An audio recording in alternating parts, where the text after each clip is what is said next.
A girl saved a seriously injured prince who was covered in wounds. To suture the prince's wounds, the girl had to take off his pants. But she was met with fierce resistance and scolding from the prince. The prince thought the girl was humiliating him and threatened to kill her. The girl explained patiently, telling the prince that his wounds were too deep.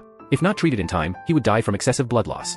The prince refused verbally, but his body honestly accepted the treatment. The girl also teased the prince, worrying that the wounds would affect his physical function. The prince was angry but could not refute. Later, the girl frequently dreamed of the prince. She also secretly complained that the prince was an ungrateful person who disappeared after being saved. The girl was originally a modern surgeon. She traveled through time to this world a year ago and took over the body of an orphan girl. The girl learned that the original owner's mother was virtuous all her life. She took good care of her parents-in-law and used all the money she earned to support her husband's studies. But after her husband passed the imperial examination and became a top scholar, he married a young and beautiful lady from a marquise family as a co-wife. He abandoned the original owner and her mother in the countryside. When the girl traveled through time, the original owner's mother was critically ill. She finally died with resentment because of her husband's ruthlessness, and even had no place to be buried. The girl made up her mind to avenge the original owner and her mother. So she took the ashes of the original owner's mother and went to find the ruthless father. The girl came to her father's mansion and asked the servant to report that she was the eldest lady. The father and his co-wife in the mansion were very shocked when they heard the news. The co-wife was even more flustered. She thought the original owner would be married off casually, but she did not expect her to come to them. She was worried that the girl would affect her and her daughter's life, so she asked the father to give the girl some silver to send her away. When the girl met her father, he refused to recognize her and questioned her identity, asking her to show proof. The girl did not have the proof with her, so she proposed to let her grandmother come to identify her.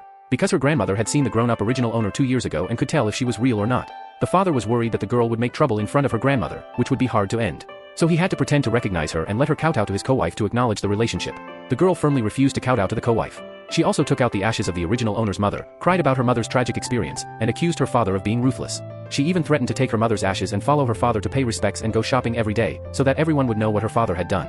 The father was shocked by the girl's words and had to promise to send the original owner's mother's ashes to the ancestral grave for burial the next day. The co-wife was very angry when she saw that the girl refused to give in, but she could do nothing. The co-wife's daughter was even more arrogant and rude.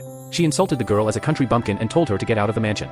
The girl refused to show weakness. She deliberately teased the co-wife's daughter and questioned her background, making her compromise on the spot and admit that she was the girl's younger sister. After a whole day of trouble, the girl was tired and hungry. She asked the servant to prepare meals, but the servant said that without the order of the master and wife, they could not prepare meals and told the girl to cook by herself. The girl disdained to argue with them. She took her maid and turned around to go out, planning to eat outside.